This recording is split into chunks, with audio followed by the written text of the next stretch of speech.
like the guy stands over the top of the vat and like he's got salt in one hand and the middle finger in the other, and he's just like, yeah.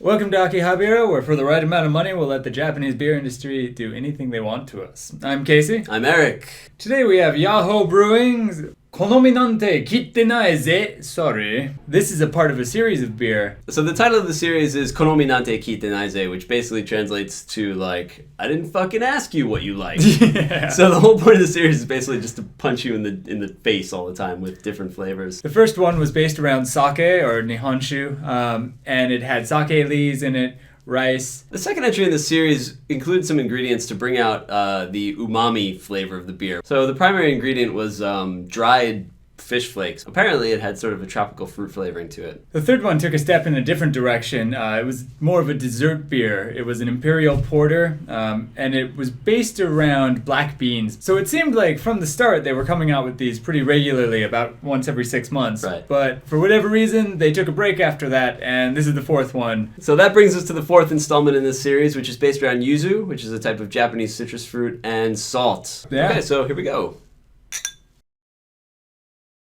There's not a lot of nuance in this flavor. I don't know what sort of journey you go on with this, but I put it in my mouth and it's like salt, and then after a little while you get like yuzu. Yeah, I feel the same way.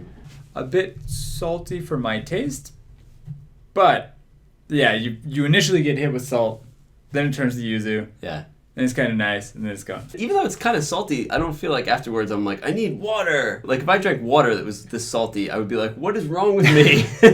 What am I doing? I am going to go crazy and But you try don't and eat feel people. like that afterwards. You kind of just drink it and you're like, ah, that's nice. Did kind of hope the yuzu would stand out a bit more in the beer. This is a salt beer with yuzu flavor. Yeah. I guess this is kind of lead us into the rating, but I like that they led with the salt because the yuzu thing would you just end up with like a fruit beer. I want yuzu anything. I would take yuzu ketchup, yuzu steaks. Normally I would agree with you, but I think the point of this series is like, it's just like, fuck you. True. Yeah, no, that's very true. Here's a salty beer. It seems like they're not necessarily going for exactly what the people want. They're going for what they want. They're like, we want to make this yuzu salt beer. Boom. All right, so here's your scale. Okay. Your 10 Yes. is you're at a tropical beach resort. You're just kind of sitting in a lounge chair with an umbrella. You've got your favorite craft beer, and you've got your favorite salty snack to go with it. So you've kind of got this salt motif going on. You smell the sea salt. You're eating whatever, pretzels or... Your 1 is you attend the press conference for Asahi's new Super Dry. In an attempt to ape Yahoo Brewing's outstanding yuzu salt beer, Super Dry has decided to just add a tablespoon of salt to every can of Super Dry. And you are forced to drink one of these in front of the Japanese national press. And you have to continue drinking one until you can get through an entire can without making a nasty face. I am going to give this a 5.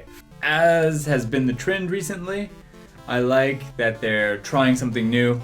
I like that they're going in this crazy direction where they just don't give a fuck. I feel like I can almost not attack this beer for being too salty, which would be the biggest downside for me. It's in the name that they don't care, so I almost can.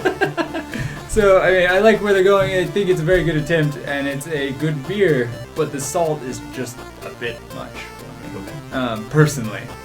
Still recommended. Why? I have not had another beer like this. Unique is a good word for it.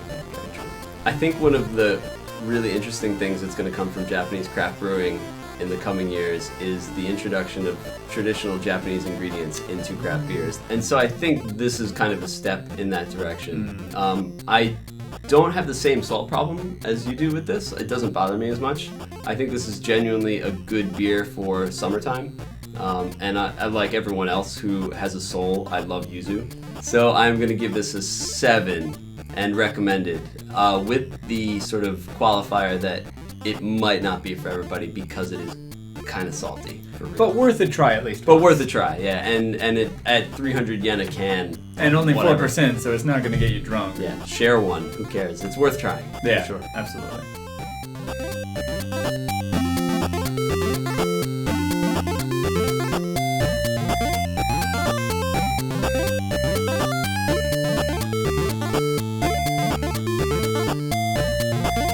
As always, thank you for watching. Don't forget to like and subscribe. You can find a range of links to Twitter and Facebook and other stuff over on this side.